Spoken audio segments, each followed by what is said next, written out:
날 번지네 내 위로 다 내 모든 것 주 사랑 안에 서리라. 완전하신 하나님이 우리와 같이 되셨네. 주 사랑과 그 공의로 세상을 구원하셨네. 십자가에 주 달리사 그 진노를 거두셨네. 내 모든 죄 담당하신 주 내 안에 살리라. 죽인 나만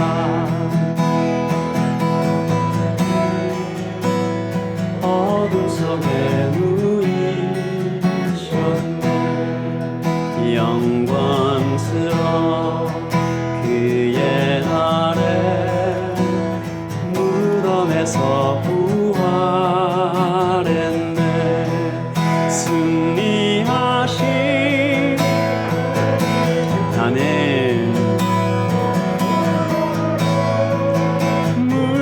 물리쳤네. 나 주의 것 주 보혈 안에 살리라. 주 예수의 능력으로 내 속에 두려움 없네. 나의 삶 모든 순간 주께서 다스리시네. 어느 것도 날 빼앗지 못하리라. 주 오실 날 기다리며 주 능력 안에 살리라. 어느 것도 주 손에서 날 빼앗지 못하리라. 주 오실 날 기다리며 주 능력 안에 서리라. 주 오실 날 기다리며 주 능력 안에 서. 우리 한 번 더요. 주 오실 날 기다리며 주 능력 안에 서리라. 우리 한번 기도하겠습니다. 주님, 예배 가운데 나아갑니다. 부활하신 주님, 십자가에서 죄를 모두 사해 주신 주님, 우리와 함께 하신 주님, 주님 앞에 나아갑니다. 어느 것도 주님의 손에 소리를 빼앗을 수 없음을 고백하며 주님 앞에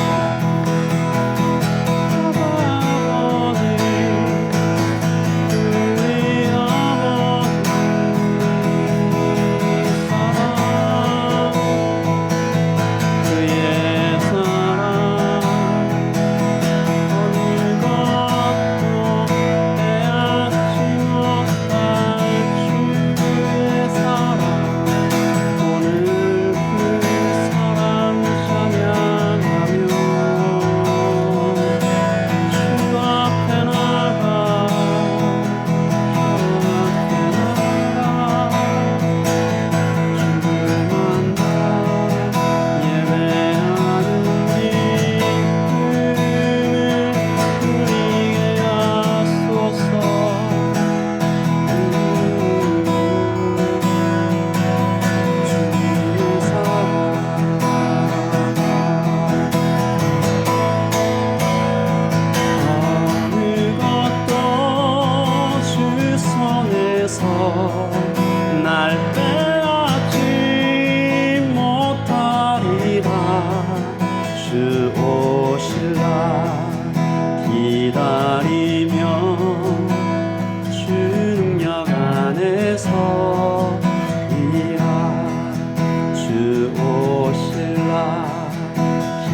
서리라.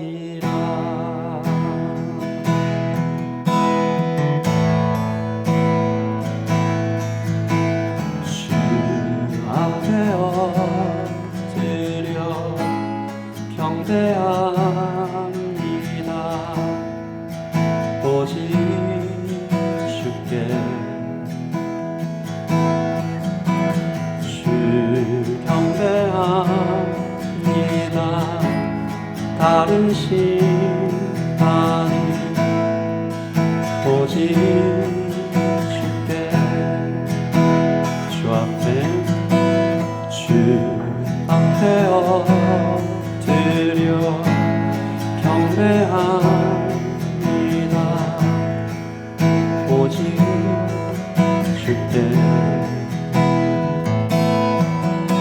주 경배합니다.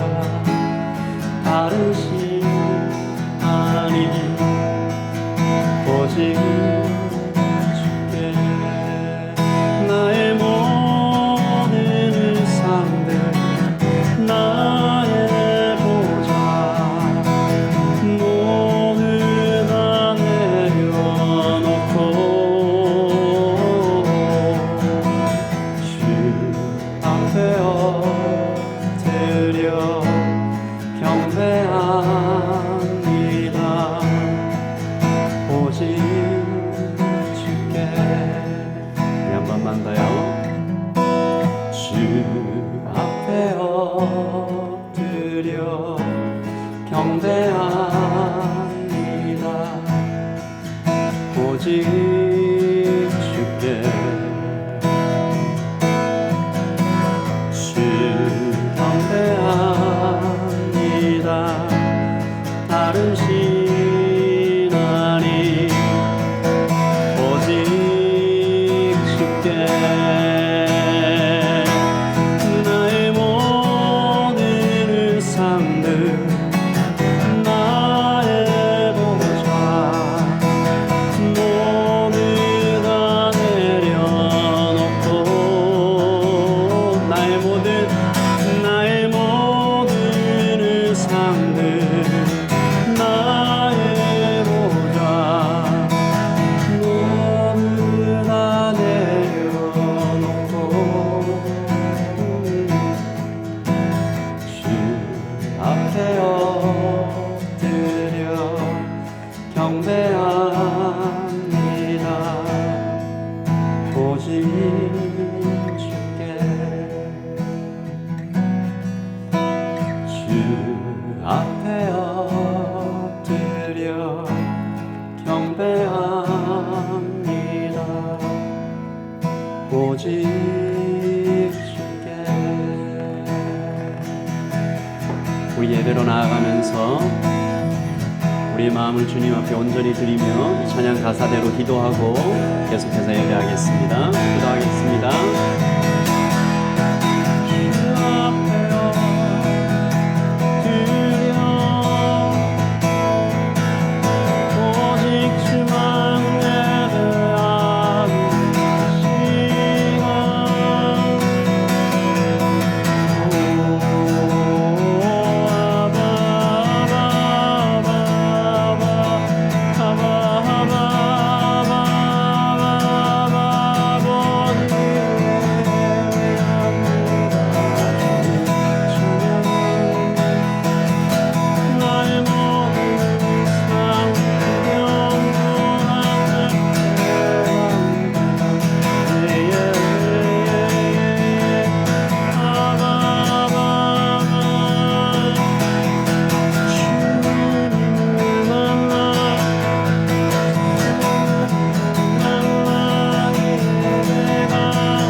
오직 주께. 하나님 아버지, 우리 또 주께서 약속하신 시간에 모여 교회로 예배합니다. 하나님, 예배 가운데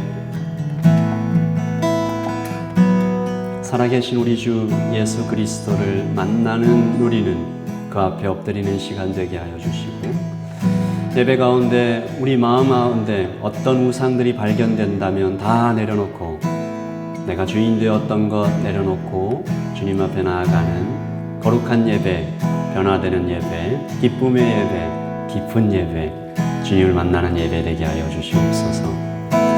하나님, 예배를 나오며 하나님 앞에 헌물을 드린, 헌금을 드린 모든 형제와 자매들에게 축복하시고, 아버지 하나님 드려진 모든 헌금들이, 헌물들이 주님의 일에, 하나님 나라에 잘 사용될 수 있도록 주님 함께하여 주시옵소서. 아버지 하나님, 이 예배를 다시 한번 주님의 손에 올려드리며 오직 주님만 영광 받으시기를 소원하며 우리 주 예수 그리스도의 이름으로 기도합니다. 아멘. 네, 반갑습니다. 우리 같이 하나님의 말씀 사무엘상 31장 보도록 하겠습니다.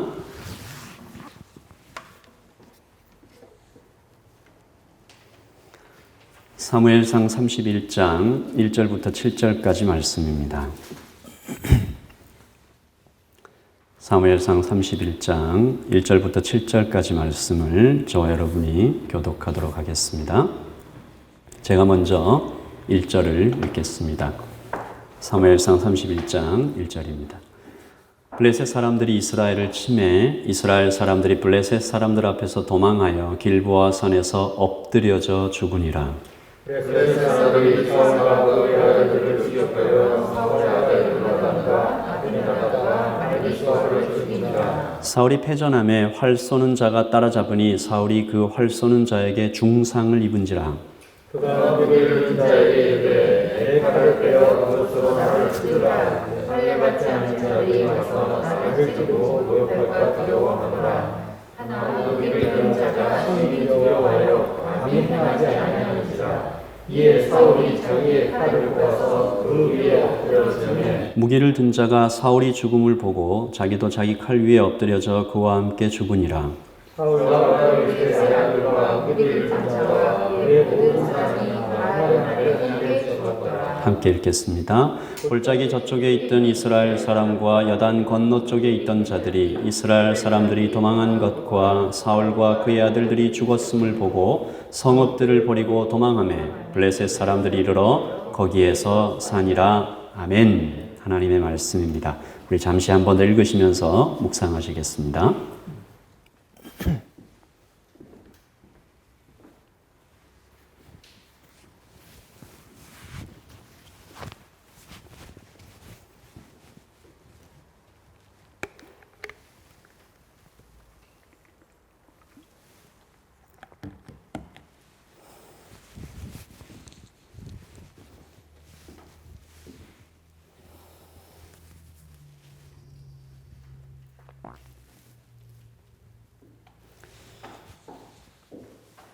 우리 다 함께 하나님의 말씀을 함께 보도록 하겠습니다. 우리가 지난주 여러분 말씀을 생각나실 텐데 지난주 말씀의 주제는 누가 왕인가라는 말씀이었습니다. 그 질문에 다윗이 어떻게 대답했는지 한번 살펴보았는데요. 다윗에게 아비새가 나와서 다윗을 좀 유혹하는 말로 세 가지로 유혹을 했죠. 첫 번째 God said it's okay. 그 다음에 super easy. 그리고 마지막에 Great Success. 이 세 가지로 유혹했습니다. 하나님이 괜찮다고 했어요. 지금 3,000명이 다 잠에 빠져 있는데 하나님이 열어주신 길이 아닙니까? 그러니까 아주 쉽게 접근해서 5초만 딱 눈 감고 계시면 제가 다 하겠습니다. 창의 고수 아비새니까 한 번만 찌르면 됩니다라고 성경에 기록되어 있습니다. 아비새의 말을 한마디로 하면 다윗 당신이 왕이니까 당신 마음대로 할 수 있습니다 라는 얘기였죠. 그러나 다윗이 어떻게 대답하죠? 여호와의 기름 부음 받은 자를 내 마음대로 죽일 수 없다. 하나님께서 하실 것이다. 즉 다윗의 대답은 나는 왕이 아니다. 하나님께서 왕이다 라는 대답이었습니다. 여러분, 에덴의 아담은 이 질문에 실패했죠. 그리고 다윗은 때때로 성공했다가 실패했다가, 그러나 오직 한 분, 광야의 예수님께서는 이 질문에 완전히 성공하셨습니다. 대답 잘 하셨죠. 십자가를 지시고 마지막 숨을 내몰아쉴 때조차도 예수님은 이 잔을 내게서 옮겨 주시옵소서로까지 절박한 상황에도 뭐라고 말씀하셨어요? 그러나 나의 뜻대로 마옵시고 아버지의 원대로 하옵소서라고 말씀하셨습니다. 이것이 굉장한 역설이죠. 가장 높으신 하나님의 본체셨으나 종의 모습으로 오셔서 가장 낮은 곳에서 이 질문에 대답하실 때 온몸으로 모범을 보여주시는 것이 나는 주인이 아니고 우리 하나님 아버지께서 하나님과 본체신데 이 질문에 대답하셨던 거죠. 그리고 성령께서 우리 모두에게 말씀하시기를 너도 이 질문에 잘 대답할 수 있다 하십니다. 오직 성령이 너에게 마시면 너희가 권능을 받고 이 질문에 대답할 수 있다. 자, 우리 잠깐만 이 질문에 한번 우리가 대답하고 이 말씀을 계속 나누기를 원하는데요. 성경의 말씀이 과거의 이야기가 아니잖아요. 오늘 우리에게 말을 걸어오시는 하나님이실 텐데 들을 귀 있는 자가 복이 있다고 하셨습니다. 우리 잠시 눈을 감고 한번 대답해 보겠습니다. 나는 내 마음이 원하는 대로 따라 사는가? 아니면 다윗처럼 잠시 멈춰서서 왕 되신 하나님께 잘 대답하는가? 우리 잠시만 좀 생각해 보겠습니다.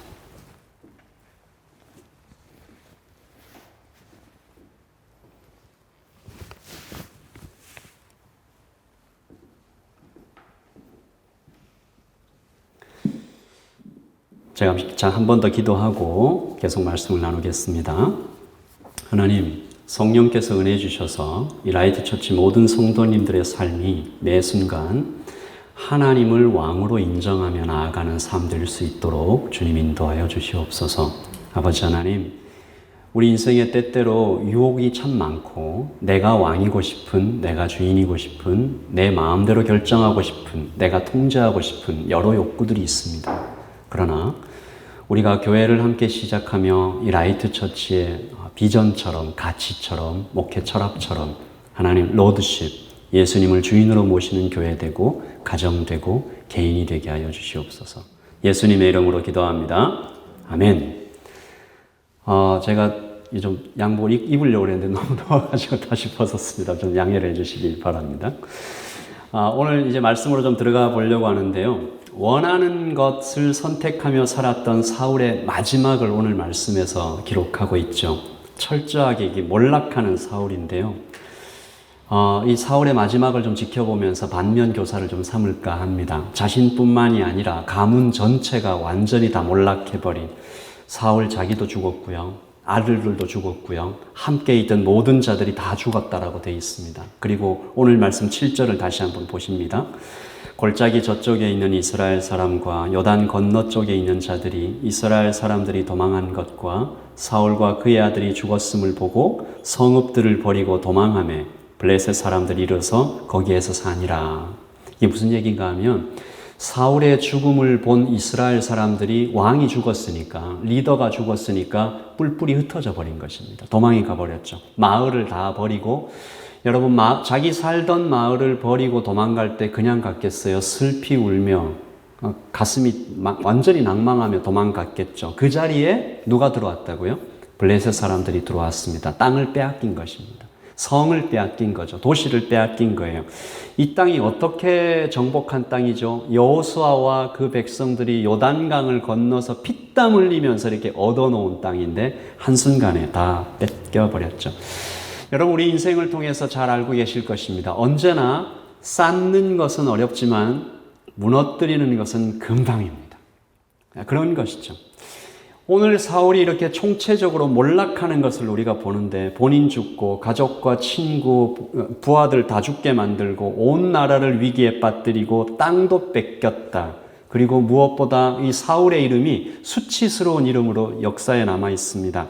오늘 말씀에 기록되진 않았지만 역대상 10장 10절에 보면 블레셋 사람들이 와서 사울의 머리를 잘라요. 예배 중간에 이게 끔찍한 얘기를 해서 죄송한데 사울의 머리를 잘라가지고 이 머리를 다곤에 이방 신이죠. 다곤의 신전에 매달아 놓습니다. 그리고 목이 없는 나머지 시체는 벳산이라는 곳, 오늘 빼앗긴 성 중에 하나 그 성벽에다가 매달아 놓죠. 못 박아 놓습니다. 모욕을 주는 거죠. 그리고 오고 가는 사람들에게 보게 하는데요. 학자들은 아마 이때 사울의 세 아들들도 거기 성벽에 함께 못 박혔을 것이다. 그러니까 누구도 거기 있었다는 얘기죠. 요나단의 시체도 아마 거기 있었을 것이다. 성경에서 이렇게 인기 있는 이름들이 많잖아요. 보통 우리가 자녀들이나 나의 영어 이름을 만들 때 이런 이름들 많이 쓰잖아요. 다니엘, 데이빗, 에스더, 마리아, 뭐 이런 이름, 라헬. 근데 절대로 이름으로 잘 안 삼는 이름들 있죠. 신약에서는 뭡니까? 가론 유다. 잘 안 쓰잖아요. 근데 구약에서는 아마 사울이 아닐까 생각해 보는 거죠. 사울처럼 살고 싶은 사람이 어디 있겠어요? 사울이 왜 이렇게 됐을까? 왜 이렇게 비참해졌을까? 사울과 다윗이 뭐가 그렇게 달랐을까? 사울의 끝은 왜 이렇게 비참하고, 사울이 무슨 처음부터 악마 닮았고, 다윗은 천사 닮아서 그랬는가? 이렇게 누가 얘기하는 태생이 달랐나? 왜 사울은 하나님께 버림받고 다윗은 얼마나 칭찬을 받아요? 내 마음에 합한 자다라는 칭찬 받잖아요. 사울에 비해 다윗이 얼마나 탁월했길래 다윗과 사울의 이름은 이렇게 극과 극을 달리는 모습으로 역사에 남게 됐을까? 결론부터 말씀드리자면요. 사울하고 다윗을 이렇게 저울에 이렇게 달아본다면 세상적인 기준으로 다윗보다는 사실 사울이 더 탁월합니다. 더 나아요. 다른 점이 있다고 해도 이게 많이 다르지 않습니다. 종이 한 장 차이인데요. 어쩌면 한두 가지 외에는 사울이 더 탁월했던 것 같아요. 음악은 다윗이 좀 더 잘했던 것 같습니다. 그러나 대부분 사울이 여러 가지 면에서 앞서 있어요. 그러면 무엇이 오히려 더 앞서 있었던 사울의 이름은 이렇게 추락해버리고 다윗은 영광스러운 이름으로 남게 되었을까? 제가 한번 세 가지를 좀 찾아보려고 하는데, 첫째, 금수저와 양치기. 한번 따라서 해보실래요? 시작. 금수저와 양치기. 양아치 아니고 금수저와 양치기. 둘의 시작을 얘기하는 겁니다. 기름 부음 받을 때, 왕으로 기름 부음 받을 때 사울은 금수저였고, 말하자면 다윗은 양치기였어요. 사울은 한마디로 누가 봐도 왕 될 만 했습니다. 사울은 부유한 집안에서 태어났어요. 키가 컸다고 되어 있습니다. 멋진 외모를 가졌어요. 왕처럼 부유했고, 왕처럼 잘생겼고, 왕처럼 키 크고. 사무엘상 9장에서 사울을 이렇게 소개하고 있습니다. 제가 읽어볼게요. 사울이라고 하는 사람이 있었는데 잘생긴 젊은이였다. 이스라엘 사람 가운데 그보다 더 잘생긴 사람이 없었고, 키도 보통 사람들보다 어깨 하나만큼 더 컸다. 보통 사람들이 다 어깨 밑이었다라는 거예요. 뿐만 아니라 이 사울이 겸손하기까지 했습니다. 이 왕으로 기름 부음 받을 때 저는 정말 작은 베냐민 지파에 속한 사람인데 제가 어떻게 왕이 될 수 있습니까? 라고 얘기를 했죠. 그리고 용기가 있었어요. 전장에 나가서 큰 승리를 거두고, 그래서 백성들의 전폭적인 지지를 받으면서 왕이 됐어요. 다윗은 어땠습니까? 사울에 비해서 스펙이 너무 낮다라고 말하기도 부끄러울 만큼 아예 스펙이 없었어요. 다윗은 들판에서 양을 치던 목자였습니다. 지금에야 예수님이 목자시니까 목자 하면 이게 굉장히 이미지가 좋잖아요. 당시에는 가장 천대받는 직업이었습니다. 사람들이 이 양치기라고 하면 거짓말 잘하고 잘 훔치고 말투가 거세고 아주 천박한 그런 사람으로 여겼던 거죠. 아버지 이새가 아들들 데리고 나와라 했을 때 다윗을 잠시 잊어버릴 정도로 별로 중요한 존재가 아니었던 것. 존재감 제로, 무게감 제로. 물론 골리앗을 죽여서 단번에 인기를 얻기도 했지만 그 또한 자신의 스펙이 아니라 하나님의 큰 도움이었음을 우리가 2주 전 한번 살펴본 적이 있습니다. 그러므로 사울은 금수저, 조건이 잘 갖춰진 왕이었고 다윗은 자격 없이 어쩌면 은혜로 왕이 되었다. 누가 좋아요, 여러분? 솔직하게 둘 중에 사울과 다윗이 있다면, 우리가 선택할 수 있다면 누가 내 오빠였으면 좋겠어요? 우리 오늘 청년들이 별로 없는데 자매 청년들이 있었으면 제가 이렇게 누가 내 남친이었으면 좋겠어요? 누가 내 친구였으면 좋겠어요? 둘 중에 누가 내 아들이면 좋았겠습니까? 둘의 시작은 이렇게 달랐습니다. 그리고 왕이 되기까지의 과정도 달랐다고 성경이 얘기하는데요. 왕이 되는 장소, 왕이 되기까지의 장소, 왕의 수업, 그 왕의 수업하는 장소가 달랐습니다. 둘째, 저를 한번 따라 도시와 광야. 사울은 도시에서 왕의 수업을 받았고 다윗은 광야에서 왕의 수업을 받습니다. 다윗은 광야에서 왕의 수업을 시작하는데요. 이 왕의 수업, 광야, 시험과 고난의 연속. 어떤 학자가 다윗의 도피 생활 10년이라는 제목으로 글을 썼는데 그 장소들이 여러분 대부분 광야입니다. 다윗이 있었던 광야 제가 한번 써봤거든요. 아둘람 굴, 십 광야, 마온 황무지, 엔게디 광야, 바란 광야 그렇게 다녔어요. 광야가 어떤 곳입니까? 밤에는 영하로 내려가고 낮에는 40도까지 올라가는 척박한 곳, 추위와 떨고 더위에 막 숨막히는 비류들과 함께 지냈던 제가 언젠가 이 아둘람 굴, 아마 여기가 다윗이 숨어 지냈던 아둘람 굴이었을 것이다 라는 영상을 한번 봤는데요. 우리는 보통 굴 하면, 한국 사람들이 이렇게 굴 하면 사람이 이렇게 서서 들어가서 그래도 좀 캄캄한 이런 거 생각 많이 하잖아요. 아둘람 굴은요, 구멍이 한 요만해요. 그래서 기어 들어가야 됩니다. 들어갈 때. 굽어 있어요. 기어 들어가서 한참 기어 들어가면 온몸을 땀에서 확 젖는데 그 안에 조그만 홀이 하나 있어요. 그리고 그 홀에서 또 여러 방향으로 굴이 뚫려져 있는 거죠. 그래서 다윗이 살아남은 겁니다. 군대를 데리고 와도 군인이 한 사람씩밖에 못 들어가요. 그래서 들어가서 안에 이렇게 홀이 있으면 거기서 또 굴들이 막 다른 곳으로 퍼져 있으니까 대군이 와도 그렇게 찾내기가 쉽지 않은 거예요. 다윗은 그런 곳에서 있었습니다. 다윗은 그렇게 광야에서 깎이고 찢기고 상처받으며 왕으로 준비되어 갔는데 사울은 도시에서 시작했습니다. 여러분, 도시가 꼭 나쁜 것은 아니죠. 도시에서도 훌륭하게 왕의 수업 받을 수 있습니다. 그런데 문제는 사울이 그 왕의 수업을 거의 받지 못했다라는 것이죠. 사울은 기름 부음을 받고 나서 왕의 수업을 거의 이렇게 치르지 못하고 바로 왕의 자리에 앉았어요. 그래서 사울은 가진 것에 감사하기보다는 이미 내 것이 되어버린 왕의 자리에 익숙해져 간 거죠. 인기도 처음부터 사울의 것이었고 권력도 사울의 것이었고 하나님의 인정과 기름 부으심도 원래부터 사울의 것인 것처럼 여겼어요. 그래서 사울이 가진 것을 내려놓고 빈손이 되는 법을 참 배우지 못한 것 같아요. 이미 내 손에 들어온 이상 빼앗긴다라고 생각했던 것 같습니다. 가진 것을 지키는 자 사울, 아무것도 없는 곳에서 처음부터 쌓아 올려야 했던 다윗, 그렇게 많이 차이가 났습니다. 다윗도 사울처럼 도시에서 시작했다면 그렇게 됐을까? 돈과 권력의 맛을 봤다면 사울처럼 추락했을까? 우리 그런 질문을 한번 드려볼 수 있는데 성경에서 그 답이 나오더라고요. 다윗도 힘을 가진 적이 있습니다. 이미 손안에 들어온 권력, 힘 가졌다가 또 다 뺏긴 적도 있습니다. 2번이나 손에 들어온 사울을 살려준 적이 있죠. 그리고 나중에 다윗이 왕이 되고 나서 아들 압살롬에게 반역을 당한 적이 있습니다.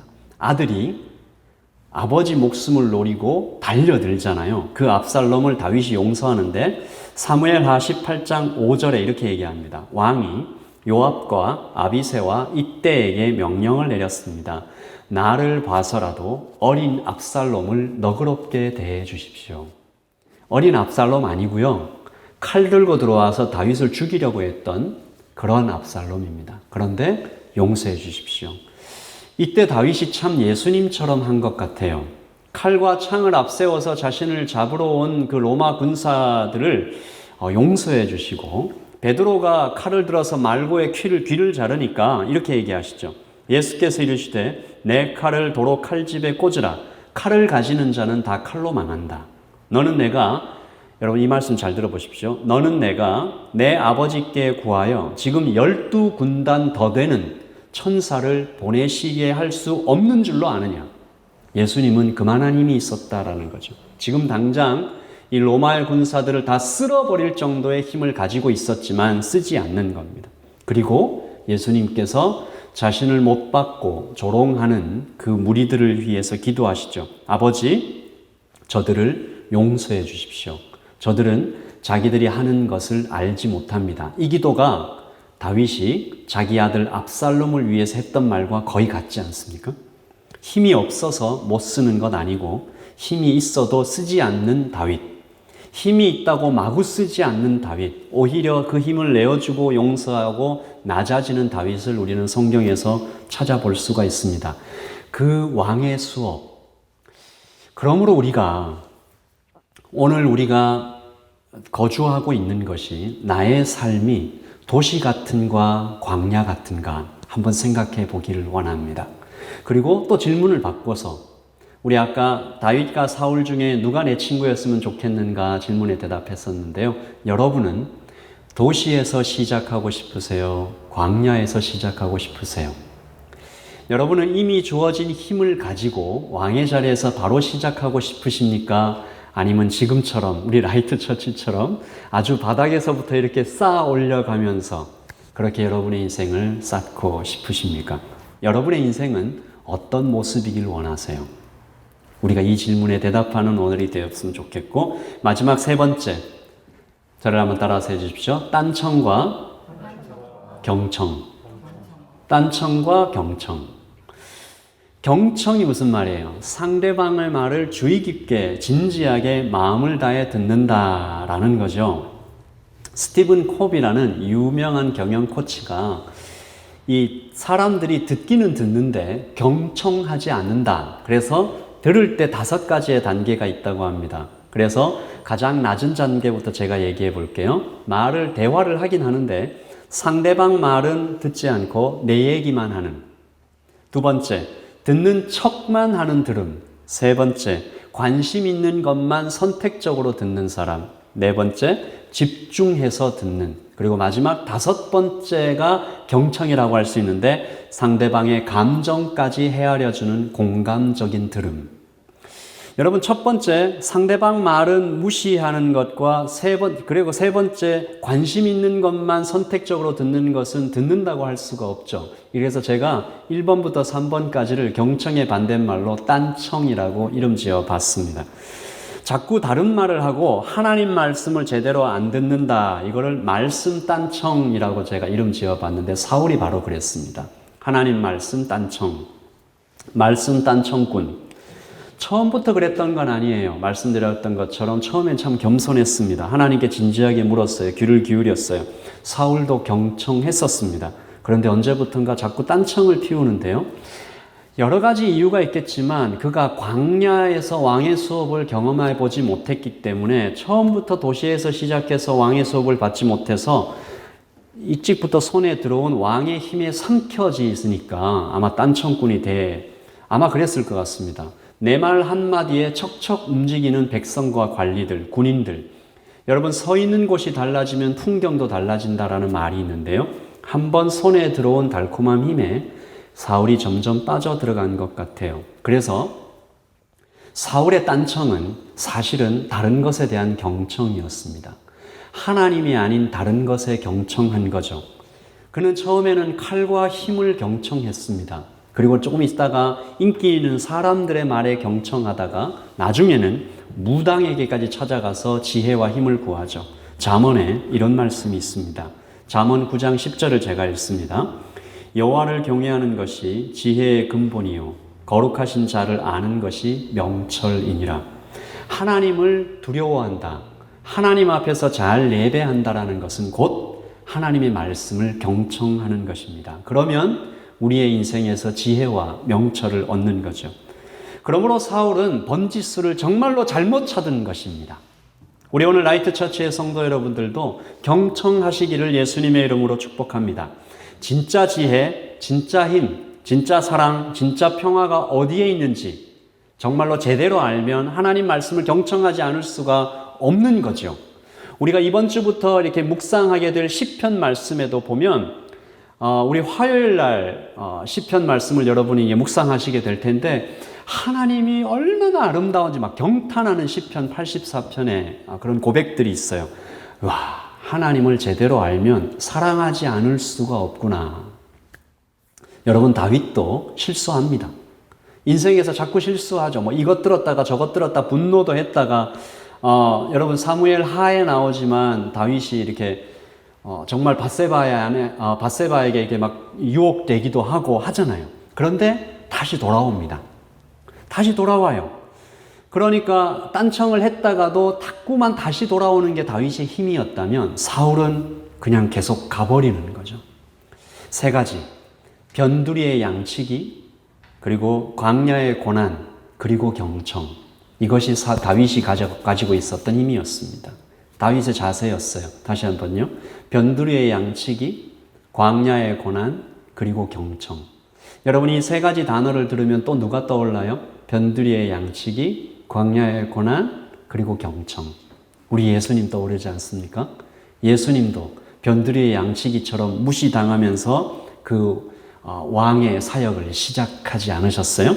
하늘의 왕자를 버리고 이 땅에 연약한 갓난아기의 모습으로 오신 것이 예수님께서 이 땅을 사셨던 모습입니다.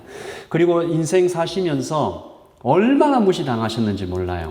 예수님이 사셨던 그 시대의 모든 정치 세력으로부터 무시당하셨습니다. 유대인, 헬라인, 로마인, 그리고 사내들인, 바리새인, 열심당, 그 모두에게서 사두개인, 제사장들 전체가 예수님을 무시했죠. 심지어 나중에는 예수님께서 오병이어로 떡도 먹여주고 물도 먹여주고 고쳐주고 했던 백성들마저도 뭐라고 얘기합니까? 바나바를 살리고 예수님을 못 박아라 라고까지 무시해버리죠. 예수님께서는 이런 얘기하셨습니다. 여우도 자기 잘 곳이 있는데 나는 머리 둘 곳도 없다 라고 얘기하셨습니다. 한탄하셨죠.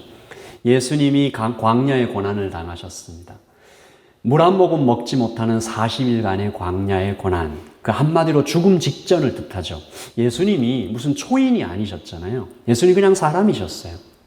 40일 동안 물 한 모금 먹지 못하고 광야에서 지내실 때 거의 죽음 직전까지 가셨다고 봐야 합니다. 그리고 그 죽음 직전 마지막에 사단으로부터 세 가지 유혹을 당하죠. 세 가지 유혹의 핵심이 뭐였다고요? 십자가를 지지 않고도 이 구원을 이룰 수 있다. 당신의 사역을 이룰 수 있다. 괜찮아. 라고 했던 거죠. 그리고 마지막에 예수님의 인생을 경청이라고 말할 수 있지 않습니까? 예수님처럼 잘 경청하신 분이 누가 있을까요? 예수님은 하나님 아버지의 말씀에 경청하셨고요. 또 누구에게요? 가난한 자에게, 병든 자에게, 억눌린 자에게, 그리고 심지어 아이들에게도 경청하셨습니다. 그래서 사람들이 예수님께 다가와서 자기 말을 이렇게 털어놓았고 아이들은 다가와서 예수님 수염 잡아 당기면서 함께 잘 놀았을 것입니다. 잘 들어주는 예수님을 아이들이 알아본 거죠. 낮아짐, 양치기, 고난의 광야, 그리고 경청. 이 세 가지를 다윗도 가지고 있었고 예수님의 성품이었습니다. 이 양치기처럼 낮아지고 그리고 광야의 고난이고 또한 이 경청을 한마디로 다시 정리하자면 엎드림이라고 표현할 수 있을 것 같아요. 여러분, 힘이 없으니까 자꾸 무시당하니까 엎드려야 했겠죠. 하나님 앞에 나와서. 광야의 고난을 지나가니까 얼마나 엎드려야 했겠습니까? 힘이 없으니까 도움을 받아야 되니까 경청을 해야 되니까 내 목소리를 죽이고 엎드려서 잘 들어야 했을 것입니다. 그래서 다윗은 수많은 시편을 남겼고 예수님의 삶을 가장 잘 나타내는 그림도, 여러분 예수님 하면 어떤 그림이 막 떠오르세요? 그 중에 아주 많은 그림 중에 하나가 새벽 오히려 미명에 한적한 곳에 가서 엎드려 기도하시는 장면이 예수님의 모습을 잘 그려낸다라고 볼 수 있습니다. 다윗도 엎드렸고 예수님도 엎드렸고 그래서 하나님의 높임을 받았어요. 오늘 우리는 사울의 마지막을 굉장히 안타까워하면서 살펴봅니다. 사울도 엎드렸다면 어땠을까?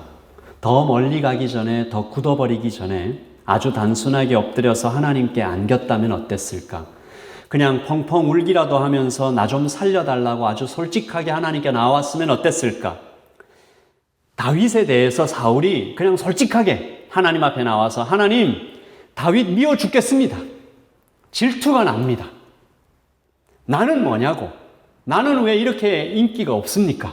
왜 다윗에게만 이 여성 팬들이 다 몰리고 저한테는 이렇게 하나님의 사랑이 없습니까? 라고 하나님께 차라리 가서 따지고 따졌다면 하나님께서 욥을 칭찬하셨던 것처럼 다른 곳에 가서 무당에게 듣지 말고 하나님 앞에 와서 아닌 척, 괜찮은 척 그런 거 하지 말고 나는 좋은 왕인 척, 아직 힘이 있는 척 자신을 속이지 말고 하나님께 나와서 그냥 단순하게 엎드렸다면 약하면 약한 대로 말씀드렸던 것처럼 무당이나 사무엘한테 가서 자꾸 의지하지 말고 그저 살아계신 하나님 앞에 와서 울기도 하고 화도 내고 모두 터뜨려 놓았다면 하나님께서는 분명히 사울을 살려주셨을 겁니다. 기회를 주셨을 거예요. 회복시켜 주셨을 것입니다. 그러므로 여러분 오늘 말씀 가운데 가장 중요한 핵심은 내가 가진 것이 아니라 하나님 앞에 엎드림이 우리의 인생을 결정짓는 가장 중요한 핵심적인 자세라는 것입니다. 만약에 사울이 그의 인생 가운데 엎드림으로 나아갔다면 사울이 어떻게 됐을까요? 사울이 자기의 2대 왕으로 다윗을 이렇게 왕으로 세우면서 사람들에게 더욱 존경받으면서 멋진 은퇴를 했겠죠. 그랬으면 어떻게 살았을까요? 다윗 왕의 장인으로 다윗이 이루어가는 이스라엘의 가장 화려하고 꼽혔던 그 부국, 굉장히 부자 나라, 강력한 그 나라의 왕의 장인으로 인생의 꽃 같은 때를 마음껏 누리면서 살지 않았겠습니까? 어디에서 살았어도 가끔 손주도 보러 오고 손녀도 보러 오고 다윗과 함께 앉아서 하나님을 노래하고 찬양하며 그의 노년을 정말 아름답게 보냈을 것입니다. 아들 요나단은 어땠을까요? 다윗의 왕국에서 엄청나게 높은 자리에서 유명한 장군이 되어서 정말 공을 세우는 것, 핵심의 요원이 되는 것도 감격하면서 볼 수 있었을 것입니다. 사울의 질투심이 하나님 앞에 나와서 엎드리지 않고 괜찮은 척, 좋은 왕인 척, 힘 있는 척. 김동호 목사님께서 이 본인이 개척한 교회를 5개로 이렇게 분립해서 각각 후배 목사님들에게 다 물려주고 은퇴하시고 나서 그 5개의 교회를 이렇게 방문을 하면서 예배를 드리셨던 적이 있습니다. 그 중에 한 교회에 이 김동호 목사님께서 예배를 드리러 가셨는데 소개하는 시간에 이 보목사님께서 김동호 목사님한테 이렇게 소개를 하셨습니다. 여러분, 우리 교회에 귀한 손님이 오셨습니다. 그냥 듣기에는 별로 나쁘지 않잖아요. 근데 김동호 목사님이 그 말을 듣고 분노가 치밀어 올랐다는 거죠. 뭐라고? 나보고 손님이라고? 나는 개척자인데? 몸이 막 부들부들 떨려오더래요. 그래서 그 분노 때문에 어떻게 주체를 못하고 있는데 하나님께서 김동호 목사님의 마음에 울려오시기를 야, 동호야, 손님이 좋아. 꼰대 어른 되고 싶으냐? 손님이 환영받지. 만나면 반갑지. 주인처럼 와가지고 이래라 저래라 주인 행세하면 누가 좋아하겠냐. 하나님의 마음에 울려오시는 그 말을 듣고 목사님이 그날로 마음을 탁 접고 네 주님, 저 오늘부터 반가운 손님 하겠습니다. 그래서 그 부목사님들과 지금까지도 좋은 관계를 누리며 반가운 손님으로 그렇게 살아가면서 마음의 평안을 얻으셨다고 합니다. 여러분, 여러분의 인생에서 사울의 길을 걷지 마시기를 예수님의 이름으로 축복합니다. 내가 주인 되려고 할 때 가정도 교회도 여러분의 개인의 삶에도 자녀들의 관계에서도 부부 관계에서도 계속해서 어려움이 생깁니다. 쪼개집니다. 상처를 받습니다. 가정의 주인도 나의 자녀도 교회의 주인도 오직 예수님일 뿐입니다. 목사도 그 누구도 주인 될 수가 없습니다. 우리는 그저 자격 없음을 인정하고 바닥부터 하나씩 쌓아 올려가며 주님의 말씀을 듣고 그 오묘한 말씀을 들으며 날마다 매일마다 경청하며 그렇게 살기를 예수님의 이름으로 축복합니다. 제가 설교 제목을 단 한 번의 엎드림이라고 정했습니다. 우리 주님께서 어제 실수했던 것, 어제 잘못했던 것 책망하지 않으십니다. 엄청난 실수로 무너졌어도 또 한 번 엎드리면 하나님께서는 그때부터 리셋하십니다. 일으켜주세요. 제가 잘못했습니다. 하나님, 불쌍히 여겨주세요. 그렇게 하시면 내가 주인 되려고 했던 것, 내 생각이 많아서 하나님 말씀 딴청꾼이 되어 막 이렇게 행했던 것을 회개하면 복음은 이렇게 얘기하는 것입니다. 이전 것은 지나갔으니 보라 새 것이 되었도다. 아멘. 이전 것은 지나갔으니 보라 새 것이 되었도다. 이것이 부활신앙이고 복음입니다. 너의 죄를 다시 기억하지 않겠다라고 하시는 하나님의 말씀이죠. 그러므로 오늘 설교의 제목처럼 단 한 번의 엎드림이 모든 것을 다시 리셋하고 뒤집어 엎을 수 있도록 허락하시는 분이 바로 우리 하나님이시고 그것이 복음입니다. 이것이 가능할 수 있도록 열어두시는 그림이 바로 부활이잖아요. 죽었는데, 이미 끝났는데, 사흘이나 지났는데 예수님께서 다시 살 수 있다고, 괜찮다고, 나사로야 나오라고 말씀하시는 그것이 복음입니다. 우리 사울의 최후를 살펴보면서 그가 단 한 번의 엎드림으로 하나님 앞에 진정으로 나와서 주인 됐던 것들 다 내려놓고 다윗을 인정하고 하나님을 인정하고 자신의 약함을 인정하고 주님께 나아왔다면 사울은 영광스러운 이름을 남길 수 있었다는 것을 기억하며 오늘 우리도 엎드림으로 주님 앞에 나아가시기를, 어제에 묶이지 말고 오늘 다시 엎드리고 내일 아침에 여러분이 아침에 눈을 뜨면 그때 다시 엎드리면서 주께 나아가서, 여러분 지나간 일이 많죠. 우리에게 사람이나 환경을 원망하지 않기를 바라고요. 새롭게 하실 하나님을 바라보고 의지하시기를 예수님의 이름으로 축복합니다. 부정적인 것 위에 새로운 것을 건축할 수 없다고 했습니다. 우리의 마음이 비워지기를 원하고 새롭게 되기를 원하고 더 나은 것으로, 더 좋은 것으로 우리의 영혼을 채우실 하나님께 나아가는 여러분의 인생 되시기를 바랍니다. 사울은 우리에게 그 인생 전체를 통해서 우리에게 말합니다. 나처럼 인생을 마치지 마시기를. 나처럼 이렇게 나도 망하고 내 가족도 망하고 내 새 아들도 다 죽게 만들고 나라도 어려움에 빼앗기는 주인 행세하다가 완전히 패망하는 그런 길 가지 마시라고. 다윗의 길, 엎드림의 길, 겸손의 길, 예배자의 길을 걸으시기를. 그래서 예수님 앞에 우리가 인생 마치고 딱 나아갔을 때 우리 다윗이 칭찬받았던 것처럼 네가 참 내 마음을 잘 알아서 그렇게 인생을 살았구나 칭찬받는 자녀가 되시기를 예수님의 이름으로 축복합니다. 우리 같이 한번 기도하겠습니다.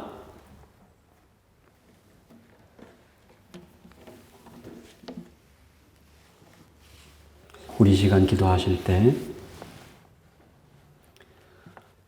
혹시 사울처럼 그 금수저의 삶 우리가 동경하지는 않았는지, 사울처럼 도시의 삶 우리가 꿈꾸지는 않았는지,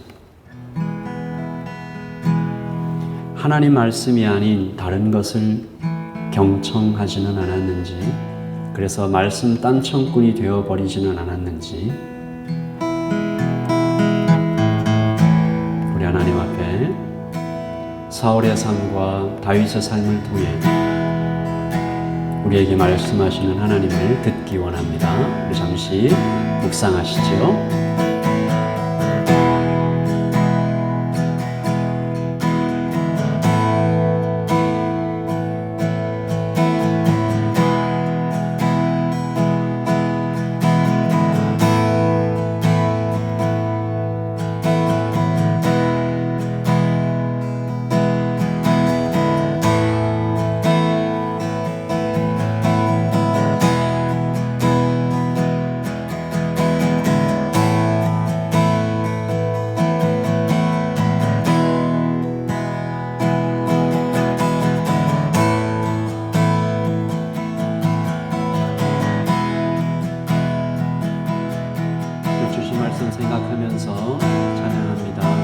앞에 엎드려 주 앞에 엎드려 경배합니다. 오직 주께 주 경배합니다. 다른 신앙이 오직 주께 주 앞에 엎드려 주 앞에 엎드려 경배합니다.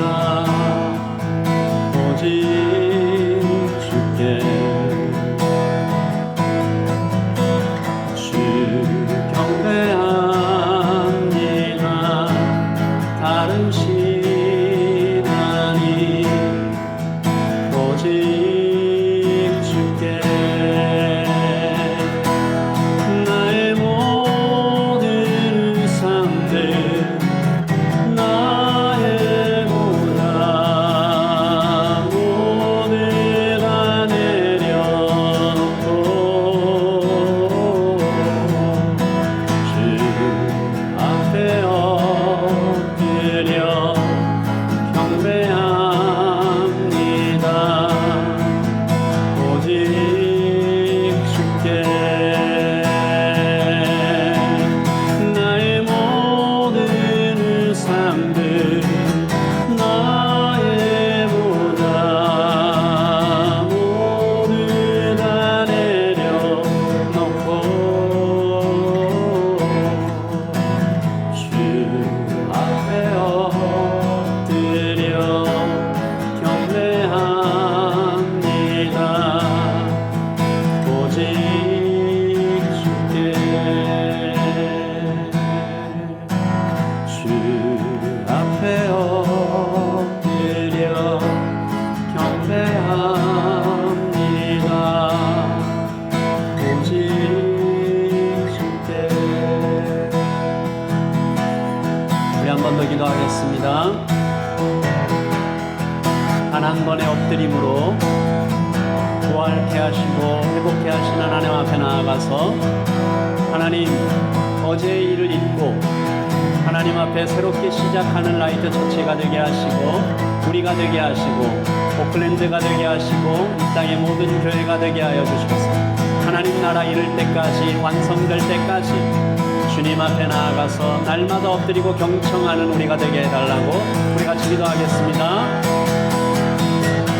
하나님 아버지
하나님 아버지 감사합니다. 예배하게 하시고 주님을 만나게 하시고 말씀을 통해서 우리를 깨우쳐 주시고 하나님 한 주를 살아갈 하루를 살아갈, 평생을 살아갈 방향을 알게 하시니 감사합니다. 경청하게 하여 주시옵소서. 아버지 하나님, 우리가 광야의 수업을 받을 때에 하나님 불평하지 않게 하시고 그 수업을 통해서 하나씩 하나씩 쌓아가게 하시는, 연단받게 하신 하나님을 찬양합니다. 하나님, 광야에서도 우리가 엎드릴 수만 있다면, 하나님 시작이 좀 늦어도 우리가 엎드릴 수만 있다면 하나님 다윗 같은 인생을 살아갈 수 있음을 주님 앞에 고백하고 그 인생을 완전히 살아내신 우리 예수 그리스도 힘입어 살아갈 수 있도록 도와주시옵소서. 지금은 우리 주 예수 그리스도의 그 크신 사랑과 하나님 아버지의 크고 넓으신 그 은혜와 성령의 교통하심이 여기에 경청하기를 원하고 하나님 아버지 광야에서도 엎드리기를 원하는 여기 모이는 모든 하나님의 백성들 머리 위에 지금부터 영원토록 함께 있을지어다. 아멘.